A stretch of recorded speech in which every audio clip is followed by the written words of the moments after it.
എന്റെ പേര് ജോയി എന്നാ. ഞാൻ ഹരിപ്പാട്ടൊന്നും വിളിക്കുക. നെടുമ്പറമ്പിൽ ബാങ്ക്, നെടുമ്പറമ്പിലോ ആ കഷ്ടപ്പെട്ടുണ്ടാക്കിയ പൈസ 10-20 രൂപയുണ്ട്. 70 രൂപ എന്ന് പറഞ്ഞാൽ 70 ലക്ഷം. ഈ കഷ്ടപ്പെട്ട പൈസയാണ് ഈ കള്ളന്റെ കൈ കൊണ്ട് ഇങ്ങനെ എന്തിനാ കൊടുത്തത്?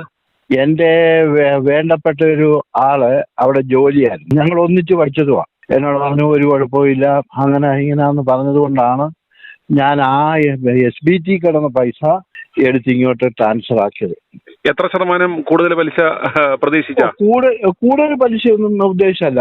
നായക്കും എന്തെങ്കിലും നമുക്ക് ആ കൂടുതലിന്റെ ചിന്തയേ ഇല്ല. മാസം എനിക്കൊരു 50 രൂപ ഉണ്ടെങ്കിലേ കാര്യങ്ങൾ നടക്കത്തുള്ളൂ. വീട്ടിലെ കാര്യങ്ങളാണ്. ഡബിളാക്കാനോ ട്രിപ്പിളാക്കാനോ ഇട്ടതല്ല. ഞാൻ മാസത്തിൽ 3 പ്രാവശ്യം ഇൻട്രസ്റ്റ് അതിൽ നിന്ന് എടുക്കുന്നത്. ആദ്യത്തെ ഒരു 7000 രൂപ കറണ്ട് ചാർജ് കൊടുക്കാനും അതിന് എടുക്കും. രണ്ടാമത്തെ പൈസ വീട്ടിലെ ചെലവിനെടുക്കും. മൂന്നാമത്തെ പൈസ ഞങ്ങളുടെ മരുന്നിനെടുക്കും. അങ്ങനെ ഒരു മാസത്തിൽ 3 പ്രാവശ്യം ഇൻട്രസ്റ്റ് എടുത്താണ് ഞങ്ങൾ കഴിയുന്നത്. എനിക്ക് 78 വയസ്സുണ്ട്. ഒരു 40 വർഷത്തോളം ഞാൻ കഷ്ടപ്പെട്ട ആളാ. ഞാൻ സിവിൽ എഞ്ചിനീയറാ. ഇപ്പോഴും ചാരിറ്റി ചെയ്യുന്ന ആ ഒരു മനസ്ഥിതിക്കാരാണ് ഞങ്ങൾ കുടുംബപരമായിട്ടും ഞങ്ങളും എല്ലാം. അല്ലാതെ മറ്റുള്ളവരുടെ കണ്ണുനീര് തുടയ്ക്കാൻ ഇഷ്ടപ്പെടുന്നവരാണ് ഞങ്ങൾ. ഇപ്പോഴും ഞങ്ങൾ ഈ നെടുമ്പറമ്പിൽ ഇട്ട പൈസ ആയാലും 10 രൂപയോളം ഞങ്ങളെ ഇൻട്രസ്റ്റ് എടുത്ത് ചാരിറ്റി നടത്തുന്നവരാണ്. 13 മാസമായിട്ട് ഇൻട്രസ്റ്റും ഇല്ല. എൻ്റെ എല്ലാം മച്യൂരിറ്റി ആയി കിടക്കുക. നാട്ടുകാരെല്ലാം കൂടെ ചേർന്ന് കേസ് കൊടുക്കുകയും ഞാൻ കേസ് കൊടുത്തിട്ടില്ല ഇതുവരെ. കാരണം അയാളൊരു ബന്ധുക്കോസുകാരനല്ലയോ, ഒരു ക്രിസ്ത്യാനി അല്ലയോ, ദൈവത്തെ പേടിയുള്ളവനാണല്ലോ എന്ന് വിചാരിച്ച് നമ്മള്. ആര് പറഞ്ഞു ബന്ധുക്കോസുകാര് ദൈവത്തെ പേടിയുള്ളവനാണെന്നും നല്ലവരാന്നും ആര് പറഞ്ഞു? കർത്താവിനെ വിളിക്കുന്നവരല്ലയോ. അച്ചായൻ ഇത്ര 78 വയസ്സുണ്ടെന്ന് പറഞ്ഞു. ഇത്രയും കാലത്തെ ലോകപരിചയം കൊണ്ട് ഇവനൊക്കെ കുടിച്ച വെള്ളത്തിൽ നമ്പാൻ പറ്റാത്തവനാണെന്ന് അച്ചായൻ ഇത്രയും ലോകപരിചയമുള്ള ഒരാളായിട്ട് മനസ്സിലായില്ലേ? ഇപ്പൊ മനസ്സിലായി സാറേ, ഇപ്പൊ മനസ്സിലായി. എന്തോ പറയാനാ. അപ്പൊ ഇവരെ എല്ലാരും കൂടെ കുറെ പേര് ചേർന്ന് ബഡ്സ് ആക്ടില് കേസ് കൊടുത്തു. 6-8 മാസം ജയിലിൽ കിടന്നു. ഭാര്യ, അയാളെ 2 മക്കള്. ഇപ്പൊ ഇവര് ഇറങ്ങി വന്നിട്ട് ഇപ്പം തിരുവല്ലയിലും കണ്ട ഫ്ലാറ്റിൽ താമസിക്കുക. ഇറങ്ങിയിട്ട് 3 മാസമായി. ഇറങ്ങിയ ഉടനെ ശരിയാക്കാവുന്നൊക്കെയാണ് പറഞ്ഞത്. ശരിയാക്കാന്ന് പറഞ്ഞാൽ എന്താണ് ഉദ്ദേശിച്ചത്? ശരിയാക്കാവുന്ന അയാൾ ഉദ്ദേശിക്കുന്നത് അദാനി ഗ്രൂപ്പിലെ ആരാണ്ട് ഗിരീഷ് പിള്ള ആരാണ്ട് വലിയൊരാൾ വന്നു, കമ്പനി മൊത്തം ഏറ്റെടുക്കും, പിന്നെ ഞാൻ നിങ്ങളുടെ അത്യാവശ്യമുള്ളവരുടെ കാശ് തരും, ഇൻട്രസ്റ്റ് വേണമെങ്കിൽ തരും, അല്ലെങ്കിൽ മച്യൂരിറ്റി ആയ പൈസ തരും എന്നൊക്കെ. ഇപ്പോൾ ഒത്തിരി പെൺപിള്ളേരുടെ കല്യാണം വരെ മുടങ്ങി കിടപ്പുണ്ട്. കഴിഞ്ഞ വർഷം എനിക്കറിയാവുന്ന ഒരു കൊച്ചിന്റെ കല്യാണം ഉറച്ചതാ. നിസ്സാര, അതിന് ഒരു നിവൃത്തിയില്ലാത്ത 10-40 ലക്ഷം രൂപയുണ്ട്. അതിന്റെ തന്തയില്ല, ഒന്നുമില്ലാത്തവരാ. ചെട്ടുകുളങ്ങരക്കാരി ഒരു കൊച്ച്. പിന്നെ ഞങ്ങളുടെ അടുത്ത് ഇത് അറിഞ്ഞാണ് തന്നെ ബോധം കെട്ട് വീണ് ചത്തവരുണ്ട്. അങ്ങനെ ഒത്തിരി പേരുണ്ട്.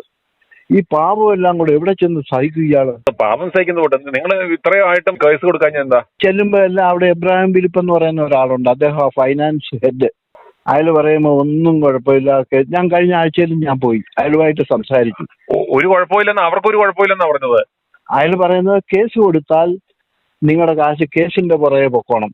ഓഫീസിൽ വരാൻ നിങ്ങൾക്ക് യാതൊരു അനുവാദവും ഇല്ല, യാതൊരു ബന്ധവും ഇല്ലെന്ന് പറഞ്ഞു. അപ്പം ഞാൻ വിചാരിച്ചു കേസ് കൊടുക്കാതെ എങ്ങനെങ്കിലും ലോഹ്യത്തിൽ തീരുവാണെങ്കിൽ അവർ തരട്ടെ എന്ന് വിചാരിച്ചാണ്. ഞങ്ങൾ ഒത്തിരി പേരുണ്ട് കേസ് കൊടുക്കാത്തവർ. കേസ് കൊടുത്താൽ നിങ്ങൾ കോടതി നിയമപ്രകാരം നിങ്ങൾ അവിടെ ചെന്ന് ചോദിച്ചോണം, ഞങ്ങളുടെ ഓഫീസിൽ കയറാൻ പറ്റത്തില്ല. ഞാനും അയാളും കൂടെ അപ്പുറവും ഇപ്പുറവും ഇരുന്ന് സംസാരിച്ചു. കഴിഞ്ഞ ആഴ്ച ഞാൻ പോയിരുന്നു, കഴിഞ്ഞ തിങ്കളാഴ്ച വിളിപ്പിച്ച അപ്പോയിന്റ്മെന്റ് അനുസരിച്ചാണ് ഞാൻ പോയത്. കാശും പിടിച്ചു പറിച്ച കള്ളന് അടുത്ത് അപ്പോയിന്റ്മെന്റ് പോയി ചോദിച്ച് ഇപ്പൊ പണം പോയ ഒരു കേസ് കൊടുത്തു. ഇപ്പോൾ ഇവരുടെ സ്വത്തുക്കൾ ടേക്ക് ഓവർ ചെയ്ത് ഈ എമൗണ്ട് ഈ പണം പോയവർക്ക് ഡിസ്പേഴ്സ് ചെയ്ത് കൊടുക്കാനുള്ള ഒരു ഡിസിഷൻ കോടതി എടുത്തു കഴിഞ്ഞാല് ഇത്രയും കാലമായിട്ട് നിങ്ങൾ എന്തുകൊണ്ട് കേസ് കൊടുത്തില്ല എന്ന് ചോദിച്ചാൽ എന്ത് പറയും? എന്തോ ചെയ്യണമെന്ന് ഞാൻ ആലോചിച്ചോണ്ടിരിക്കുക. ഇതെല്ലാം പോയി കഴിഞ്ഞ് എല്ലാം കഴിഞ്ഞിട്ട് പിന്നെ ആലോചിച്ചിട്ട് വല്ല കാര്യമുണ്ടോ ചായ? ചെറിയ ഒരു പലിശ പ്രതീക്ഷിച്ച് അല്ലെങ്കിൽ ഈ ഇത്രയും കൊടും കള്ളന്മാരുടെ അടുത്ത് അന്നേരം ഓർത്തോണം 99% മുതലിവം കൊണ്ട് പോകുന്നു ഓർക്കുന്നില്ല. ഇപ്പോൾ പണം പോയതെങ്കിൽ സാധാരണ നിങ്ങളുടെ പണം പോയി കഴിഞ്ഞാൽ സ്വാഭാവികമായിട്ടും ഇതാ ഇത്രയും പേര് കേസ് കൊടുത്തു. നിങ്ങൾ കേസ് പോലും കൂട്ടാക്കി കൊടുക്കാൻ എന്തുകൊണ്ട് കേസ് കൊടുത്തില്ല? ഈ എബ്രാഹിം എന്നൊരു ചോദ്യം പറഞ്ഞു കഴിഞ്ഞാൽ എബ്രഹാം ഫിലിപ്പ് ആര്? അവന്റെ കൂലിക്കാരൻ. അവനൊന്നേ ജയിലിൽ പോകും, അല്ലെ അവൻ ആ പണിയും കളഞ്ഞിട്ട് പോയി നിങ്ങൾ എബ്രഹാമിനെ എവിടെ പോയി പിടിക്കും? എബ്രഹാം കൈപ്പുറത്തല്ലേ? നിങ്ങൾ എന്റെ കയ്യിലാണോ വന്നത്? ആ സ്ഥാപനത്തിലല്ലേ കൊടുത്തത്?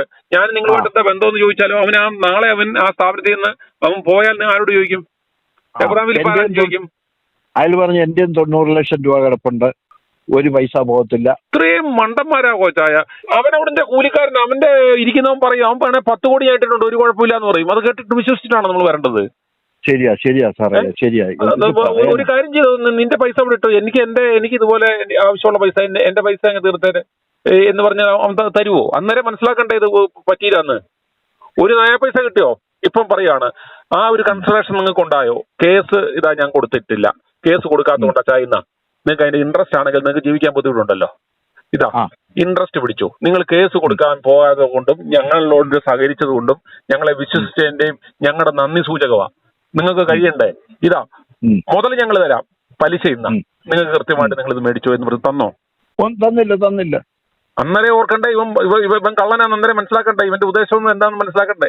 ഇവൻ ആ സാവകാശം മേടിച്ച് ഇവന്റെ സ്വത്തുക്കളെല്ലാം ലിക്വിഡേറ്റ് ചെയ്ത് ഇവന്മാർ അത് ബിനാമി സ്വത്തുക്കളെല്ലാം ബിനാമി പേരുകളിലാക്കി വിറ്റ് ഇവന്മാർ രാജ്യം വിടാനുള്ള സാവകാശം എടുക്കുകയാണ്.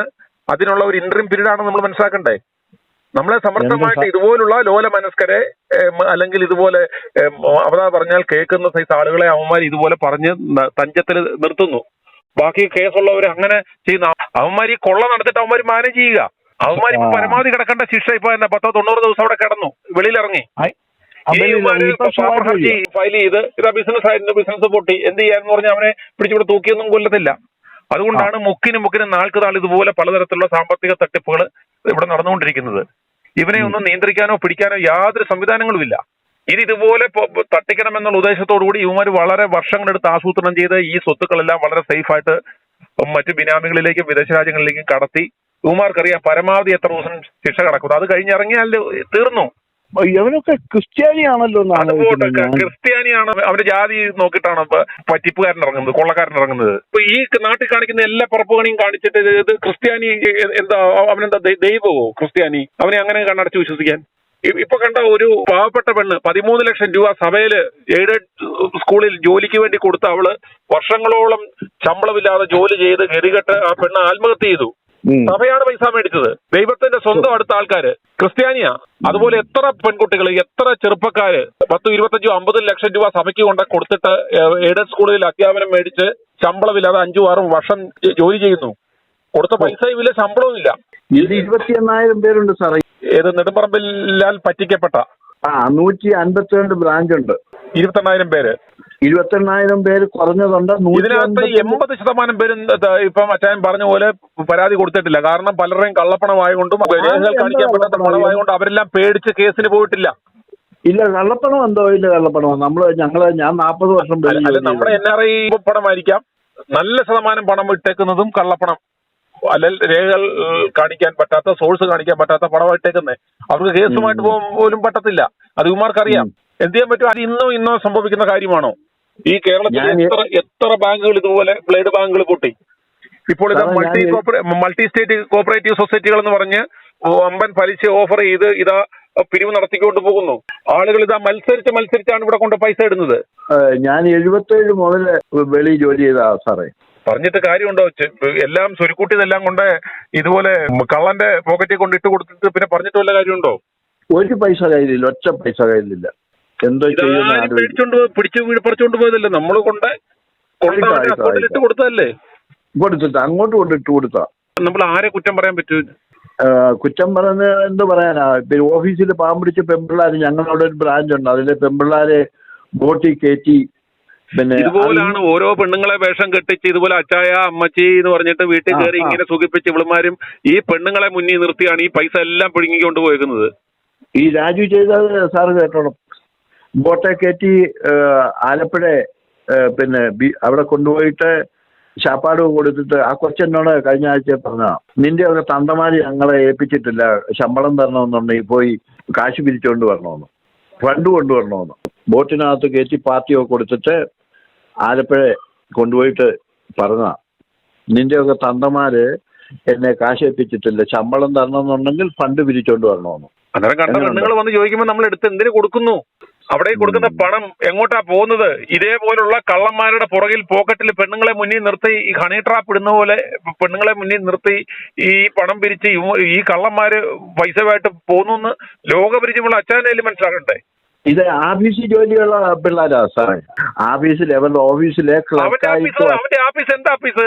ഈ പറഞ്ഞ പോലെ ആളുകളെ കൊള്ളയടിക്കാൻ വേണ്ടി എവിടെയെങ്കിലും ഒരു കടമുറി വാടകയ്ക്ക് എടുത്തിട്ട് അവിടെ 2 കസേരയും മേശയും എടുത്തിട്ട് ഏതെങ്കിലും 3-4 പെമ്പിള്ളാരെയും പിടിച്ചിട്ട് അതാ അവന്റെ ഓഫീസ്. എന്താ ഓഫീസ്? അതാണ് 152 ബ്രാഞ്ച് ഉണ്ട്. 152 നാട്ടുകാരുടെ കാശല്ലേ? അവന് വേണേ 1000 തുടങ്ങാമല്ലോ. തുടങ്ങാം. എന്നിട്ട് അതിന് വാടകയും കൊടുക്കാതെ ഇതുപോലെ എവിടെന്തെങ്കിലും സാധനങ്ങൾ ലോണും എടുത്തോ കടം മേടിച്ചോ ഇട്ടിട്ട് അവസാനം മുങ്ങിട്ട് പോകാമല്ലോ. ഇപ്പൊ ആഫീസൊന്നും തുറക്കുന്നില്ല, എല്ലാം അടച്ചുപൂട്ടിയിട്ടേക്കുവാ. അങ്ങനെ തുറക്കും? തുറന്ന ആളുകൾ കാലവാരി അടിക്കത്തില്ലേ? അല്ല, അവിടെ കറണ്ട് ഇല്ല, നെറ്റ് ഇല്ല, ഫാൻ ഇല്ല, AC ഇല്ല. അതുങ്ങൾ എങ്ങനെ ഇരിക്കും? ഈ കൊള്ളപ്പണത്തില് ഇവനിപ്പോ ഇതുപോലെ 10-10,000 കോടി തട്ടിച്ചതെങ്കിൽ ഇതിനകത്ത് 1,000 കോടി രൂപ എല്ലാ പാർട്ടിയിലെ നേതാക്കന്മാർക്കും പൊളിറ്റിക്കൽ ഫണ്ടായിട്ട് കൊടുക്കും, കുറെ പോലീസിന് കൊടുക്കും. ഇവന്മാര് എന്നിട്ട് കൊള്ളാവുന്ന വക്കീലന്മാരും വെക്കും. ഇവന്മാര് ഒരു പുല്ലും ആരും ചെയ്യത്തില്ല. ഇവന്മാർ ഇവിടെ നെഞ്ചും പിരിച്ച് നിങ്ങളൊക്കെ നോക്കി കൊഞ്ഞനം കൊതിച്ചോണ്ട് പോടാ, പേടിയാക്കി വേണ്ടിയിടാന്ന് പറയും. എന്താ ചെയ്യുന്നത് സാറേ? ഇപ്പോഴും എന്റെ കയ്യിൽ നിന്ന് ഉള്ളപ്പം പലിശ തന്നു, ഞാൻ തന്നു, ഇപ്പൊ എന്റെ ഇല്ല. നീ കേസിന് പോയതല്ല, നീ ഇപ്പൊ കേസിന് പോയി കൊടുത്ത് മേടിക്കാൻ പറയും. ഞാൻ ബാക്കി ഞാൻ കോടതി നോക്കിക്കോളാന്ന് പറയും. മിണ്ടാൻ പറ്റുമോ? അതുകൊണ്ടാ സാറേ കേസ് കൊടുക്കാൻ. ആ ഒരു പോയിന്റിലാ കേസ് കൊടുക്കാൻ. എന്നിട്ട് എന്ത് സംഭവിച്ചു? അങ്ങനെ ചെയ്തവരോട് ഞാൻ പറഞ്ഞ രീതിയിൽ ഒരു മനസാക്ഷി കാണിക്കണ്ടേ? കാണിക്കണ്ടേ. ഞങ്ങള് ഇല്ലല്ലോ. ഇല്ല. പിന്നെ ആ പറയുന്നതിനകത്ത് എന്ത് പ്രസക്തി? നമ്മളിപ്പോ ഒരു 2 മാസം നോക്കി. ഇപ്പൊ എത്ര നാളായി? ഇപ്പൊ 1-2 വർഷമായില്ലേ? 2-3 മാസം നോക്കി. അന്നേരം നമ്മൾ പറയുകയാണ്, നിങ്ങളുടെ വാക്ക് കേട്ട് ഞങ്ങൾ നിങ്ങളോട് സഹകരിക്കുക, നിങ്ങളുടെ പ്രതിസന്ധി എന്തായിക്കോട്ടെ ഞങ്ങൾ കൂടെ നിൽക്കുക, എനിക്ക് മരുന്ന് മേടിക്കാനുള്ള പൈസയിൽ നിങ്ങൾ എന്ന് നിങ്ങൾ പറഞ്ഞ് നിങ്ങളെ ഒരു സഹായിക്കുന്നില്ല എന്ന് കണ്ടാൽ അന്നേരം ഇവൻ കള്ളനാന്ന് മനസ്സിലാക്കി അടുത്ത നടപടിയിലേക്കല്ലേ പോകണ്ടേ? നടപടി എന്ന് പറഞ്ഞാൽ എന്താ സാറേ? പോലീസ് കേസ് കൊടുക്കും. അല്ലാതെ അവനെ നമുക്ക് കൊല്ലാനോ പിടിച്ചു പറിക്കാനോ ഒന്നും പറ്റത്തില്ല. രാജ്യത്തെ നിയമമനുസരിച്ച് നിലവിൽ നമുക്ക് അതല്ലേ മാർഗമുള്ളൂ. ഓക്കെ. അതല്ലെങ്കിൽ നമുക്ക് തട്ടിപ്പ് പറ്റിക്കപ്പെട്ടു എന്ന് ബോധ്യപ്പെടുമ്പോൾ സമാന മനസ്കരായിട്ടുള്ള 1000-കണക്കിന് ആളുകൾ ഇതാ കേസ് കൊടുക്കുമ്പോൾ നമ്മൾ മാറി നിന്ന് കഴിഞ്ഞാൽ ഞാൻ ഈ പറഞ്ഞ ഒന്നൊരു അണ്ടർസ്റ്റാൻഡിങ് ഉണ്ടാവണം. ഓക്കെ, നിങ്ങൾക്ക് ഇത്ര 2 മാസത്തിനുള്ളിൽ 3 മാസത്തിനുള്ളിൽ പൈസ തരാം എന്നൊരു ധാരണ ഉണ്ടാവണം. ഇതിപ്പോ ഇത്ര നാൾ കഴിഞ്ഞിട്ട് ഒന്നും ആകാത്ത സ്ഥിതിക്ക് എത്രയും പെട്ടെന്ന് നിങ്ങൾ കേസ് കൊടുക്കുക. അതിന്റെ ഡോക്യുമെന്റ്സ് എല്ലാം പ്രോപ്പർ ആക്കി വെക്കുക, അത് ഫോളോ അപ്പ് ചെയ്യുക. ഇവന്റെ അസറ്റ് ബാക്കി നിങ്ങൾ പണം പോയ എല്ലാവരോടും ചേർന്ന് ഇവന്റെ സകല ആസ്തികളും അറ്റാച്ച് ചെയ്യാനുള്ളതും അത് അറ്റാച്ച് ചെയ്തിട്ടില്ല. ബഡ്സ് ആക്ട് മുതൽ 32 പ്രോപ്പർട്ടി ഉണ്ട്, അതെല്ലാം അറ്റാച്ച് ചെയ്തിട്ടുണ്ട്. അതാ പറഞ്ഞ അന്നേരം ബഡ്സ് ആക്ട് വെച്ച് അത് അറ്റാച്ച് ചെയ്ത് അത് ഡിസ്പേഴ്സ് ചെയ്ത് ഏതെങ്കിലും ഒരു കാലഘട്ടത്തിൽ പണം നഷ്ടപ്പെട്ടവർ കൊടുക്കുന്ന സാഹചര്യം വരുമ്പോഴത്തേക്കും നിങ്ങളൊന്നും അതിനകത്ത് പാർട്ടികളല്ലേ ആരുടെ ചോദിക്കും? അതാണ് ശരിയാ സാറേ. ഞാൻ എങ്ങനെങ്കിലും തീർന്നോട്ടെ എന്ന് വിചാരിച്ചാണ് ഇരുന്നത്. അത് മനസ്സിലാക്കണം. ഇവൻ നിലയില്ലാ കാലത്തിൽ മുങ്ങിയതാണെന്ന് നമുക്ക് മനസ്സിലാക്കാൻ പറ്റണം. എത്ര പേർ കൊടുക്കും? 28,000 പേരുടെ പൈസ കൊടുക്കണ്ടെന്ന് പറയുന്നു. അവനെ സംബന്ധിച്ചുള്ള അവൻ നാണം കിട്ടും, അവന്റെ മാനം പോയി, ജയിലിൽ കിടന്നു. ഇനി ഇതിനപ്പുറത്തേക്ക് അവൻ എന്താ സംഭവിക്കുന്നത്? അവനൊന്നും സംഭവിക്കത്തില്ല. അവനെ തൂക്കിക്കൊല്ലുവോ? ഇല്ല. അവനെ തൂക്കിക്കൊല്ലത്തില്ല, അവന്റെ കുടുംബത്തെ ഒന്നും ചെയ്യത്തില്ല. അവൻ അനുഭവിക്കാവുന്ന എല്ലാ സാധനവും അവൻ ജയിലിൽ കിടന്നു, അനുഭവിച്ചു, അവന്റെ മാനം പോയി. അവനെ സംബന്ധിച്ചുള്ളത് ഇനി അവൻ ഒരു പുല്ലും സംഭവിക്കത്തില്ല എന്ന് അവന് മനസ്സിലായി. ഇനി ഈ വന്ന അഡീഷണൽ വരുന്ന FIR-ന്റെ മണ്ടയിൽ ചിലപ്പം കുറച്ചുകൂടെ ഇങ്ങനെ 90 ദിവസം 15 ദിവസം 45 ദിവസം വിധാനം കുറച്ച് ദിവസം കിടന്നാൽ അവൻ എത്ര കാലം കിടക്കും പരമാവധി? ഞാൻ അന്വേഷിച്ചപ്പോഴേ ഇനി അവനെ അവൻ കൊള്ളേണ്ട അനുഭവിക്കേണ്ട ശിക്ഷ അനുഭവിച്ചു കഴിഞ്ഞ് ഇനി ജയിലിൽ കിടക്കണ്ടെന്ന്. അതുകൊണ്ട് ഇത് ആ സ്റ്റേജ് എല്ലാം കഴിഞ്ഞു. ഇത് അടുത്ത മാർഗം നോക്കുക, അതേ ഉള്ളൂ. ഇനിയെങ്കിലും ഇതുപോലെ ഇതിൽ നിന്നെല്ലാം ഒരു പാഠം പഠിക്കുക. ഇങ്ങനെയുള്ള കയ്യിൽ കിടക്കുന്ന പണം കൊണ്ട് ഇങ്ങനെയുള്ള അയ്യോ എന്റെ സാറേ, എന്റെ ജീവിതത്തിൽ എന്റെ കൂടെ പഠിച്ചവന്മാര് വന്ന് ചോദിച്ചിട്ടുണ്ട്. ഞാൻ കൊടുത്തിട്ടില്ല. എനിക്ക് ബന്ധപ്പെട്ട ഒരു പുള്ളി വന്ന പിന്നെ ജോയി എനിക്കും പ്രയോജനമുള്ള, അതുകൊണ്ടാ ഇതൊന്നും പോകത്തില്ല, ഞാനുള്ള കാലത്തോളം ഈ പൈസ പോകത്തില്ല. പക്ഷെ ആളങ്ങ് മരിച്ചുപോയി. ആ പുള്ളി മാനേജരായിരുന്നു ഇതില്, എന്റെ ബ്രാഞ്ചിലെ മാനേജർ. പ്രയോജനം പറ്റിയതൊക്കെ കമ്മീഷൻ മേടിച്ചോണ്ടൊക്കെ പോയി. ആയിക്കോട്ടെ ചന്ദ്രം, ഞാൻ പറഞ്ഞ ഈ വിഷമം അറിയുന്നതിൽ നമ്മള് വിഷമമുണ്ട്. പക്ഷെ ഇതുപോലെ ഓരോരുത്തരും ഇത്രയൊക്കെ അനുഭവങ്ങൾ കണ്ടിട്ടും പഠിക്കാതെ ഇതുപോലെ പണം പോകുന്നത് കാണുകയും പിന്നെ നമ്മൾ കടന്ന് കൈകാലിട്ടടിക്കുകയും ചെയ്യുന്നത് കണ്ടപ്പോൾ ഞാൻ പറഞ്ഞതേ ഉള്ളൂ. എന്റെ സാറേ ഞാൻ പറഞ്ഞില്ലേ, ഞാന് ഡബിളാക്കാനോ ട്രിപ്പിളാക്കാനോ അല്ല. ഞാനും ഭാര്യയും എനിക്ക് 2 പെൺപിള്ളേരാ. ഞങ്ങള് വെളിയിലായിരുന്നു. ഞാൻ സിവിൽ എഞ്ചിനീയറാണ്. ഞാൻ എന്നെ കൊണ്ടാകുന്ന അത്ര നാട്ടിൽ നിന്നും അയലത്തു നിന്നും ഒക്കെ 5 പൈസ പോലും വാങ്ങാതെ പിള്ളേരെ കൊണ്ട് ഞാൻ രക്ഷപ്പെടുത്തിയിട്ടുണ്ട്, 50 പിള്ളേരെങ്കിലും. കാരണം എൻ്റെ ഗ്രാൻഡ് ഫാദറിൻ്റെ നല്ല കാര്യങ്ങൾ കണ്ട് ഞാൻ വളർന്നവനാ. എൻ്റെ ചെറുപ്രായത്തിൽ ഗ്രാൻഡ് ഫാദർ ആര് വന്ന് താമസിക്കാനും എടാ വേലായുധ നീ ആ പുരയിടത്തിൽ താമസിച്ചു, അയ്യോ അപ്പച്ച ഞാൻ നീ അപ്പുറത്ത് താമസിച്ചു, അങ്ങനെ ഞാൻ കണ്ടു വളർന്നവനാണ്. അപ്പോൾ ഇപ്പോഴും ഞാൻ പറഞ്ഞല്ലോ, അങ്ങനെ നമ്മളെ ചാരിറ്റിയും എല്ലാം ചെയ്ത് ജീവിക്കുന്ന ആളാണ്. ഉള്ളതെല്ലാം അവിടെ കൊണ്ട് ഇട്ടു, 5 പൈസ കയ്യിലില്ലാതായിപ്പോയി. പക്ഷെ ഈ പറഞ്ഞ പോലെ നമ്മൾ തേളുകളുടെയും പാമ്പുകളുടെയും ഇടയിലാണ് ജീവിക്കുന്നതെന്ന് മനസ്സിലാക്കണം. അന്നേരം അതിനുള്ള ഒരു ഇമ്മ്യൂണിറ്റിയും റെസിസ്റ്റൻസും നമുക്ക് ഉണ്ടാവണം. നമ്മൾക്ക് നിർമ്മലമായ ഹൃദയം വേണം, കാരുണ്യം വേണം, എല്ലാം വേണം. പക്ഷെ ഓർത്തോണം, തേളുകളുടെയും പാമ്പുകളുടെയും ഇടയ്ക്കാണ് നമ്മൾ ജീവിക്കുന്നതെന്ന് ഓർത്തോണം. അതാണ് അത് സത്യം സാറേ. ഇല്ല, നമ്മളെ തീറ്റയാക്കും.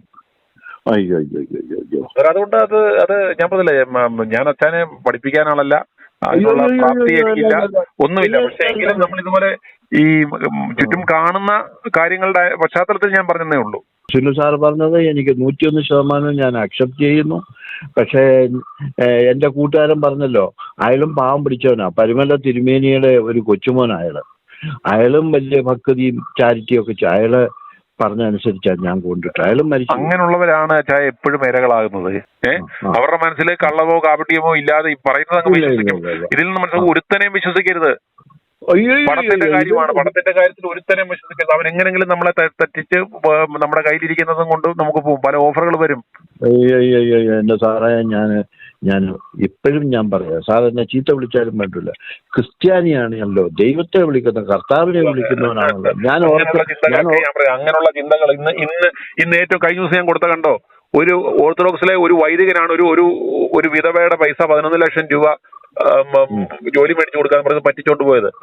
സാറിന്റെ ഞാൻ എപ്പോഴും കാണുന്ന ഒരു പുരോഹിതനാ. അതുപോലെ ഇന്ന് ഈ പറയുന്ന PBLC എന്ന് പറയുന്ന ഒരു വൃദ്ധയായ ഒരു അനാഥകയുടെ കയ്യിൽ നിന്ന് 3 കോടി തട്ടിച്ചു അവസാന കാലം നോക്കുമെന്നും പറഞ്ഞ് ഒരു ഉളുപ്പില്ലാതെ നടക്കുന്നു. എന്നിട്ട് അവര് വ്യാജരേഖ ചമച്ചാന്ന് പറഞ്ഞത് ആ കോടതി കേസ് അവർക്കെതിരെ കൊടുത്തേക്കുന്നു. ഇതുപോലെ ഉളുപ്പില്ലാതെ നാണം കെട്ടവന്മാരാണ് ഇന്ന് ഈ അത് പെന്തക്കോസ്തുകാര സഭയായിക്കോട്ടെ, പുതിയ ന്യൂ ജനറേഷൻ സഭയായിക്കോട്ടെ, ഏത് സഭയായിക്കോട്ടെ, ഈ വിശ്വാസത്തിന്റെ പേരിൽ ബൈബിളും കയ്യിലെടുത്ത് സ്തോത്രവും ദൈവമേ എന്ന് പറഞ്ഞ് നടക്കുന്ന ഈ പന്നന്മാരെ ഒരുത്തനെ കുടിച്ച വെള്ളത്തിൽ വിശ്വസിക്കരുത്, നമ്പരുത്. കൊള്ളക്കാരനെ വേണമെങ്കിലും വിശ്വസിച്ചു, പക്ഷെ ഈ പറയുന്ന പോലെ കള്ളനെയോ കൊള്ളക്കാരനെയോ പോലും വിശ്വസിക്കാം. പക്ഷെ ഇവന്മാരെ വിശ്വസിക്കരുത്. ഇവന്മാരെ ദൈവത്തെ പിടിച്ച് നമുക്കിട്ട് പണി തരും. സത്യം. i2i News, an eye for truth. i2i News subscribe ചെയ്തിട്ടില്ലാത്തവർ ഇപ്പോൾ തന്നെ സബ്സ്ക്രൈബ് ചെയ്യുക. നോട്ടിഫിക്കേഷൻ ലഭിക്കുവാൻ ബെൽ ബട്ടണും അമർത്തുക.